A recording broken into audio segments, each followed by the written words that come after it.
சத்தீஸ்கரில் நடந்த என்கவுண்டரில் மாவோயிஸ்ட் இயக்கத்தின் முக்கிய தலைவர் உட்பட 27 பேர் கொல்லப்பட்டனர். நக்சலிசத்தை ஒழிக்கும் அரசின் நடவடிக்கையில் இது முக்கியமான வெற்றி என்று உள்துறை அமைச்சர் அமித்ஷா தெரிவித்துள்ளார்.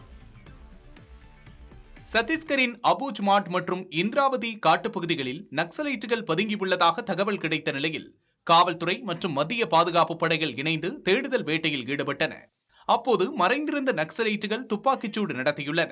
அப்போது காவல்துறையினர் காயமடைந்ததோடு காவல்துறைக்கு உதவியாக வந்த ஒருவர் உயிரிழந்தார். இதனையடுத்து பாதுகாப்பு படையினர் நடத்திய பதில் தாக்குதலில் மாவோயிஸ்ட் இயக்கத்தின் மிக முக்கிய தலைவரான நம்பாலா கேசவராவ் உட்பட 27 பேர் கொல்லப்பட்டனர். சத்தீஸ்கர் மற்றும் தெலுங்கானா எல்லையில் நடைபெற்று வரும் ஆபரேஷன் காகர் என்ற மாவோயிஸ்ட் ஒழிப்பு நடவடிக்கையின் ஒரு பகுதியாகவே இந்த நடவடிக்கை என்று கூறப்பட்டுள்ளது.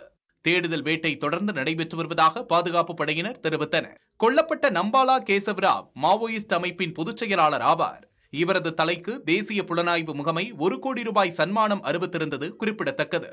என்கவுண்டர் குறித்து கருத்து தெரிவித்துள்ள அமித்ஷா, நக்சல் எதிர்ப்பு போரில் 30 ஆண்டுகளில் இது முக்கியமான நடவடிக்கை என்று குறிப்பிட்டுள்ளார். நக்சலிசத்தை முழுமையாக வேறறுக்கும் திட்டத்தோடு மோடி அரசு செயல்பட்டு வருவதாகவும் அடுத்த ஆண்டு மார்ச்சுக்குள் நக்சலிசத்தை ஒழிக்க அரசு உறுதி பூண்டுள்ளதாகவும் எக்ஸ் பக்கத்தில் அமித்ஷா தெரிவித்துள்ளார்.